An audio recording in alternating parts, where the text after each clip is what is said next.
ನಮಸ್ಕಾರ ಸ್ನೇಹಿತರೆ. ಈ ಭಾಗದಲ್ಲಿ ನಾವು ಭಾರತೀಯ ಇತಿಹಾಸದ ಸಾಹಿತ್ಯಕ ಆಧಾರಗಳು ಅಂದರೆ ಭಾರತೀಯ ಇತಿಹಾಸವನ್ನು ತಿಳಿಸುವಂತಹ ಗ್ರಂಥಗಳು ಯಾವ್ಯಾವುದು ಅಂತ ಹೇಳ್ಬಿಟ್ಟು ತಿಳ್ಕೊಳ್ಳೋಣ. ಮೊದಲನೇದಾಗಿ ಅರ್ಥಶಾಸ್ತ್ರವನ್ನು ರಚಿಸಿದವರು ಮೌರ್ಯರ ಒಬ್ಬ ಬುದ್ಧಿವಂತ ಮಂತ್ರಿಯಾಗಿದ್ದಂತಹ ಚಾಣಕ್ಯರು ಕ್ರಿಸ್ತಪೂರ್ವ 4ನೇ ಶತಮಾನದಲ್ಲಿ ಈ ಒಂದು ಗ್ರಂಥವನ್ನು ರಚಿಸಿದ್ದಾರೆ. ಈ ಅರ್ಥಶಾಸ್ತ್ರ ಗ್ರಂಥದಲ್ಲಿ ಮುಖ್ಯವಾಗಿ ಮೌರ್ಯರ ಆಡಳಿತದ ಒಂದು ತಂತ್ರಗಳನ್ನು, ಅವರ ರಾಜ್ಯ ನೀತಿ, ಆರ್ಥಿಕ ವ್ಯವಸ್ಥೆ, ಯುದ್ಧ ತಂತ್ರಗಳನ್ನ ವಿವರಿಸುವಂತಹ ಒಂದು ಗ್ರಂಥ ಇದಾಗಿದೆ ಅಂತ ಹೇಳ್ಬೋದು. ನೆಕ್ಸ್ಟ್, ಮುದ್ರಾ ರಾಕ್ಷಸ. ಇದು ಚಂದ್ರಗುಪ್ತ ಮೌರ್ಯನ ಕಥೆಯಾಗಿದ್ದು ಇದನ್ನು ರಚಿಸಿದಂಥವರು ವಿಶಾಖದತ್ತರು ಈ ಒಂದು ಕೃತಿಯ ಲೇಖಕರಾಗಿದ್ದಾರೆ. ಮುದ್ರಾ ರಾಕ್ಷಸ ಈ ಒಂದು ಗ್ರಂಥದಲ್ಲಿ ಚಂದ್ರಗುಪ್ತ ಮೌರ್ಯನ ಸಿಂಹಾರೋಹಣದ ಕಥೆಯನ್ನು ವಿವರಿಸಿದ್ದಾರೆ. ಮೌರ್ಯ ಸಾಮ್ರಾಜ್ಯದ ಉದಯದ ವಿವರಗಳನ್ನು ಸಹ ನೀಡುವಂಥ ಗ್ರಂಥ ಇದಾಗಿದೆ ಅಂತ ಹೇಳ್ಬೋದು. ನೆಕ್ಸ್ಟು ಹರ್ಷಚರಿತೆ. ಹರ್ಷವರ್ಧನನ ಜೀವನದ ಚರಿತೆಯನ್ನು ಈ ಒಂದು ಗ್ರಂಥದಲ್ಲಿ ನೋಡಬಹುದು. ಈ ಹರ್ಷಚರಿತೆಯನ್ನು ರಚಿಸಿದವರು ಬಾಣಭಟ್ಟರು ಸುಮಾರು 7ನೇ ಶತಮಾನದಲ್ಲಿ ರಚಿಸಿರುವಂಥ ಗ್ರಂಥ ಇದಾಗಿದ್ದು ಹರ್ಷವರ್ಧನನ ಜೀವನ ಮತ್ತು ಸಾಧನೆಗಳನ್ನು ವಿವರಿಸುವಂಥ ಗ್ರಂಥ ಇದಾಗಿದೆ. ನೆಕ್ಸ್ಟ್, ರಾಮಚರಿತೆ. ಇದು ಬಂಗಾಳದ ರಾಮಪಾಲನ ಆಳ್ವಿಕೆಯ ಬಗ್ಗೆ ತಿಳಿಸುವಂಥ ಒಂದು ಗ್ರಂಥವಾಗಿದ್ದು ಇದನ್ನು ರಚಿಸಿದವರು ಸಂಧ್ಯಾಕರ ನಂದಿ. ಈತ 12ನೇ ಶತಮಾನದಲ್ಲಿ ಇದನ್ನು ರಚಿಸಿದ್ದಾನೆ. ಇದರ ಒಂದು ಮುಖ್ಯ ವಿಷಯಾಂಶಗಳೇನೆಂದರೆ ಪಾಲ ರಾಜವಂಶದ ರಾಮಪಾಲನ ಆಳ್ವಿಕೆಯನ್ನು ವಿವರಿಸುವಂಥ ಒಂದು ಗ್ರಂಥ ಇದಾಗಿದ್ದು ಇದು ಬಂಗಾಳದ ರಾಜಕೀಯ ಸಾಂಸ್ಕೃತಿಕ ಇತಿಹಾಸಕ್ಕೆ ಮಹತ್ವವಾದೊಂದು ಗ್ರಂಥ ಅಂತ ಹೇಳಬಹುದು. ರಾಮಚರಿತ ಇದನ್ನು ರಚಿಸಿದವರು ಸಂಧ್ಯಾಕರ ನಂದಿ 12ನೇ ಶತಮಾನದಲ್ಲಿ. ನೆಕ್ಸ್ಟು ರಾಜತರಂಗಿಣಿ ಇದು ಕಾಶ್ಮೀರದ ಇತಿಹಾಸದ ದರ್ಪಣ ಅಂತ ಹೇಳ್ಬಿಟ್ಟು ಕರಿಬೋದು. ಇದನ್ನು ರಚಿಸಿದವರು ಕಲ್ಹಣ. 12ನೇ ಶತಮಾನದಲ್ಲಿ ಕಲ್ಹಣ ರಚಿಸಿರುವಂಥ ಗ್ರಂಥ ಇದಾಗಿದ್ದು ಕಾಶ್ಮೀರದ ರಾಜವಂಶಗಳ ವಿಸ್ತೃತವಾದ ಇತಿಹಾಸವನ್ನು ನಮಗೆ ತಿಳಿಸುತ್ತೆ. ನೆಕ್ಸ್ಟು ಕವಿರಾಜಮಾರ್ಗ. ರಾಷ್ಟ್ರಕೂಟರ ಒಂದು ಕಾವ್ಯ ಕೃತಿ ಇದಾಗಿದ್ದು ಅಷ್ಟೇ ಅಲ್ಲದೆ ಕನ್ನಡ ಸಾಹಿತ್ಯದ ಮೊದಲ ಕೃತಿಗಳಲ್ಲಿ ಇದು ಸಹ ಒಂದಾಗಿದೆ. ಕವಿರಾಜಮಾರ್ಗ ಇದರಲ್ಲಿ ರಾಷ್ಟ್ರಕೂಟ ರಾಜವಂಶದ ವೈಭವವನ್ನು ಪ್ರತಿಬಿಂಬಿಸುವ ಒಂದು ಕೃತಿಯಾಗಿದ್ದು ಸುಮಾರು 8ರಿಂದ 9ನೇ ಶತಮಾನದಲ್ಲಿ ಇದ್ದಂಥ ಸಾಂಸ್ಕೃತಿಕ ಸ್ಥಿತಿಯನ್ನು ತಿಳಿಸುವಂಥ ಗ್ರಂಥ ಇದಾಗಿದೆ. ನೆಕ್ಸ್ಟು ಚಾವುಂಡರಾಯ ಪುರಾಣ. ಗಂಗರ ಆಳ್ವಿಕೆಯ ಕಥನ ಇದಾಗಿದೆ.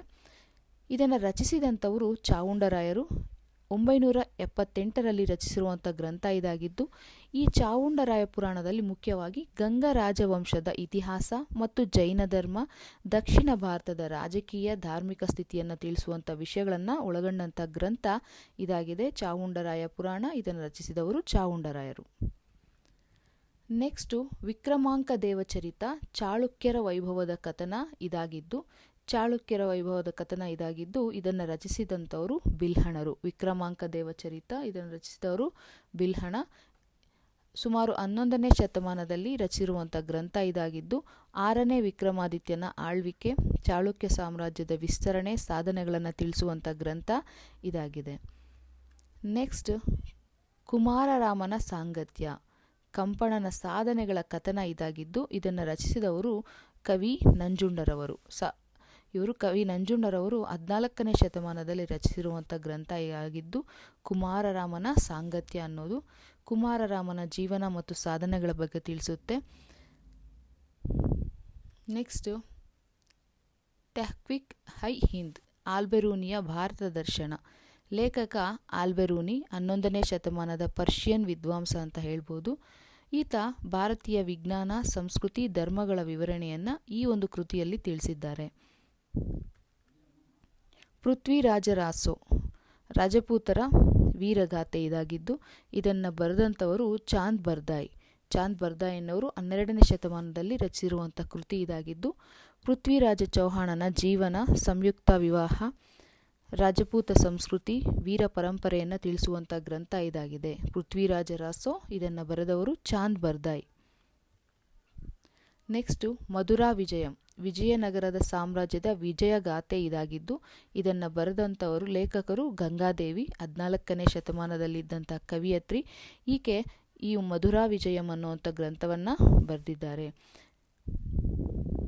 ವಿಜಯನಗರ ಸಾಮ್ರಾಜ್ಯದ ವಿಸ್ತರಣೆಯನ್ನು ತಿಳಿಸುವಂಥ ಗ್ರಂಥ ಇದಾಗಿದೆ. ನೆಕ್ಸ್ಟ್ ಫತ್ವಾ ಉಸ್ ಸಲಾತೀನ್, ಬಹುಮನಿ ಸುಲ್ತಾನರ ಇತಿಹಾಸವನ್ನು ತಿಳಿಸುವಂಥ ಕೃತಿ ಇದಾಗಿದ್ದು ಇಸಾಮಿ ಅನ್ನುವರು 14ನೇ ಶತಮಾನದಲ್ಲಿ ರಚಿಸಿರುವಂಥ ಕೃತಿ ಇದಾಗಿದೆ. ಇದರ ವಿಷಯ ಬಹುಮನಿ ಸುಲ್ತಾನರ ಆಳ್ವಿಕೆಯ ವಿವರಣೆಯಾಗಿದೆ. ದಕ್ಷಿಣ ಭಾರತದ ಇಸ್ಲಾಮಿಕ್ ಆಳ್ವಿಕೆಯ ಚಿತ್ರಣವನ್ನು ಈ ಒಂದು ಕೃತಿಯಲ್ಲಿ ನಾವು ಕಾಣಬಹುದು.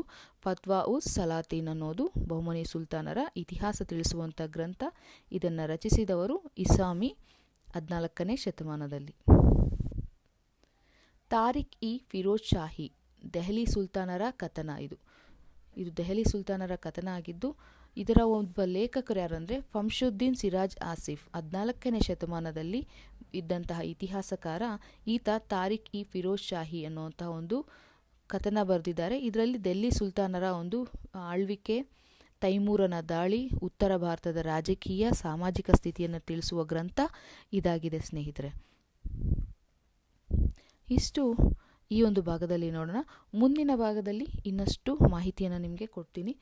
ದಯವಿಟ್ಟು ಯಾರ್ಯಾರು ಮೊದಲ ಬಾರಿ ನನ್ನ ವಿಡಿಯೋ ನೋಡ್ತಾ ಇದ್ದೀರೋ ನನ್ನ ಚಾನಲ್ಗೆ ಸಬ್ಸ್ಕ್ರೈಬ್ ಮಾಡಿ ಮತ್ತು ವಿಡಿಯೋ ಇಷ್ಟವಾಗಿದ್ದರೆ ಶೇರ್ ಮಾಡಿ. ಥ್ಯಾಂಕ್ ಯು, ಧನ್ಯವಾದಗಳು.